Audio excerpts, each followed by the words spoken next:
नमस्कार दोस्तों, मैं विनय दुबे मुंबई से। देश को भाजपा मुक्त भारत की शुरुआत होने की ढेर सारी शुभकामनाएं मैं देना चाहूंगा। हताशा और निराशा इस कदर सरकार के चेहरों पे दिख रही है कि उन्हें समझ नहीं आ रहा कि आखिर क्या किया जाए। जिस तरह से एक मंत्री का लड़का एक 75 साल के बुजुर्ग के ऊपर गाड़ी चढ़ा देता है, ये कहीं न कहीं उनकी हताशा और निराशा को दिखाता है कि भारतीय जनता पार्टी अब इस कदर नीचे गिर चुकी है कि अब उनके पास बताने के लिए, दिखाने के लिए कुछ बचा नहीं है। और यही शुरुआत है भाजपा के पतन की। जिस तरह से मोदी जी अमेरिका जाकर अपनी बेइज्जती करवा चुके, पहले तो सिर्फ देश के अंदर ही इनकी बेइज्जती और गालियां दी जाती थी मोदी जी को, अब तो विश्व लेवल पर इनका घंटा बज रहा है।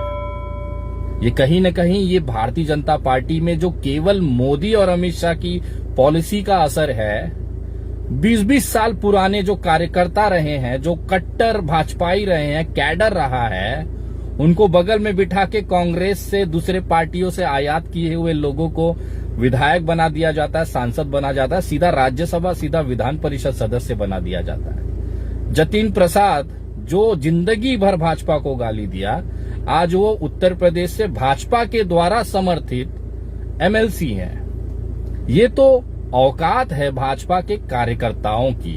वो केवल दरी और कुर्सी लगाने के लिए ही है। जो कट्टर कैडर है ना, वो केवल कुर्सियां लगाएगा। तुम लोगों की औकात यही है। तुम्हारे जो अधिकतर भाजपा के जो अधिकतर नेता हैं, वो आयात किए हुए हैं। आयात इसके लिए करना पड़ता है कि इनकी औकात नहीं होती है कि अपने आप को उस कदर बनाए कि ये पद और ये गरिमा इनको मिल सके। तो कहीं न कहीं ये हताशा है। अभी ताजा ताजा बंगाल के चुनाव में, उपचुनाव हुए, उसमें मोदी जी इतने बुरी तरह से हारे, 50,000 से ज्यादा वोटों से हारे, वो भी एक औरत से। पूरी भारतीय जनता पार्टी ने ताकत झोंक दी बंगाल के चुनाव में कि एक औरत, साधारण सी औरत, ममता बनर्जी को हराने के लिए क्या नहीं किया ये लोगों ने। इस कदर इतना नीचे तक गिर गए कि एकदम गुंडे मवाली वाली भाषा वहां पे इस्तेमाल की गई। दीदी, ओ दीदी। और दीदी ने इन सब की इकलौती अकेले लग गए। औकात तो इतनी नीचे गिर चुकी है कि सड़क पे खड़ा हुआ एक साधारण सा कार्यकर्ता योगी जी को, भाजपा का ही पदाधिकारी योगी जी की पोल खोले पड़ा है। आप किस पार्टी से हैं? भाजपा से। भाजपा से हैं। तो आपकी सरकार में इस तरह के गड्ढे क्या कहेंगे? हमारी सरकार में गड्ढे केवल यही नहीं है, पूरे प्रदेश भर में गड्ढे हैं। आप तो अपनी ही सरकार को बदनाम कर रहे हैं। हम सत्य बोलते हैं। सरकार हमारी हो चाहे किसी और की सरकार हो, सत्य यही है कि धरातल पर आपको कहीं विकास नहीं दिखाई देगा। जो बड़ा बड़ा बैनर लगा है स्मार्ट सिटी वाराणसी, उसका क्या है? आज हमारे पास अभी लेटर हमारा घर पे अभी मैं मंगवाता हूँ। मैंने माननीय मुख्यमंत्री जी को यही पत्र लिखा है और अभी फेसबुक पर भी मैंने अपने डाला है कि जितना भी विकास आप मीडिया के माध्यम से, विज्ञापन के माध्यम से दिखा रहे हैं, उसका 10वां हिस्सा भी धरातल पर उतरा होता तो आज हम लोगों की ये दुर्दशा नहीं होती। कौन सी योजना है जिसको आपने धरातल पर उतारा है? पब्लिक आप लोगों से पूछती होगी। पब्लिक हम लोगों को लतियाने के लिए खोज रही है। आप तो जमीनी नेता है। कह तो रहा है, पब्लिक हम लोगों को लतियाने के लिए खोज रही है। ये शर्मिंदगी है उन लोगों के अंदर, और ये चले हैं देश में सत्ता स्थापित करने। मोदी जी को वापस से प्रधानमंत्री बनाया जाएगा, योगी जी को प्रधानमंत्री बनाया जाएगा। अरे जो महिलाओं से डर रहे, सोचे योगी जी प्रियंका गांधी से डर गया, उसको कैद करके रखा हुआ है। मोदी जी ममता बनर्जी से फटी पड़ी है। जिनकी औरतों से हालत खराब है, वो किसानों जैसे मर्द से ये मुकाबला करेंगे। मतलब औरत से नहीं जीत पा रहे हैं, चले हैं किसानों से जीतने के लिए। लास्ट में क्या हुआ, एक 75 साल के बुजुर्ग को पकड़कर उस पर गाड़ी चढ़ा दी गई। ये कमजोरी दिखाती है, हताशा दिखाती है।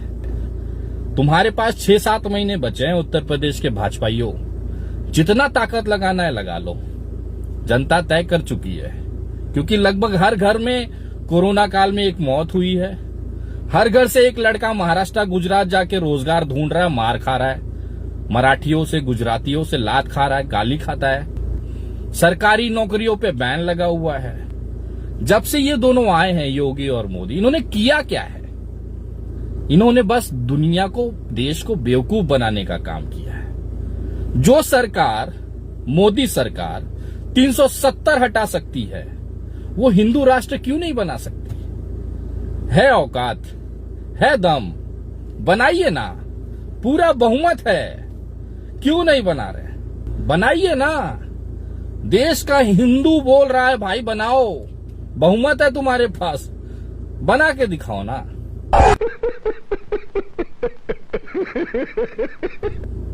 ये ना आरएसएस के संविधान से नहीं चलता देश, ये बाबा साहेब आम्बेडकर के द्वारा बनाए हुए संविधान से चलता है।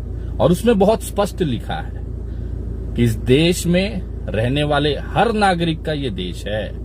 कोई भोसड़ी वाला, कोई भड़वा किसी दूसरे नागरिक का अपमान नहीं कर सकता। ये देश समानता का अधिकार देता है, जाति, वर्ण और रंग भेदभाव से ऊपर उठकर। और पूरे विश्व में इकलौता लोकतंत्र ऐसा है जहां पे ये नियम लागू है।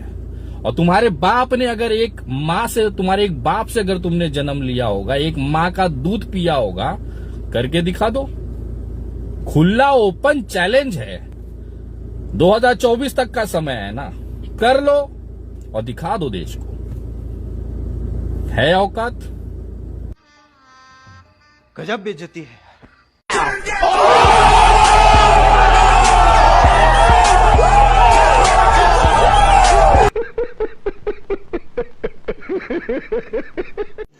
रुको जरा, सब्र करो।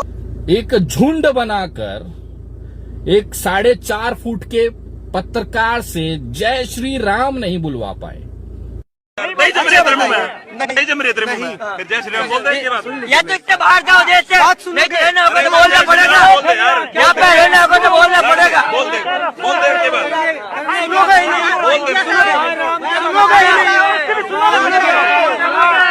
मेरी बात सुनिए, मेरा मन करेगा तो बोल दूंगा, लेकिन आप लोग जबरदस्ती आप लोग मत बुलवाइए। मैं कह रहा हूँ, मैं जबरदस्ती आप लोग मत बुलवाइए। अब आप लोग इतने सारे लोग घेर के मुझसे कहेंगे कि तुम जय श्री राम बोलो, तो मैं नहीं बोलूंगा। मेरी बात क्या थी बीच में फंस रही? जय श्री राम क्यों नहीं बोला बता? इनका रिकॉर्ड करें। मैं मीडिया चैनल से दरख्वास्त करूंगा कि इस आदमी को ये संप्रदाय फैला रहा है, इसको बाहर निकाल दिया। देखिए, और ये चले हैं इस देश से इस्लाम खत्म करने।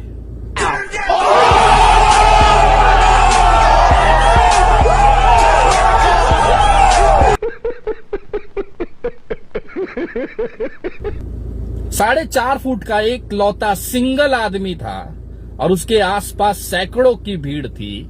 वो बंदे से जय श्री राम नहीं बुलवा पाए। ये लड़ेंगे सेक्युलर देश से, ये लड़ेंगे देश के लोकतंत्र से, ये लड़ेंगे संविधान से। इतना नल्ला जिसका मंत्री की औकात नहीं है, उसका बेटा एक 75 साल के बुजुर्ग पे गाड़ी चढ़ा दे, वो लड़ने और काटने की बात करे तो बहुत हास्यास्पद लगता है। मेरी भाषा में कहें तो थू है तुम्हारे मुंह पर। इतना कमजोर भाजपाई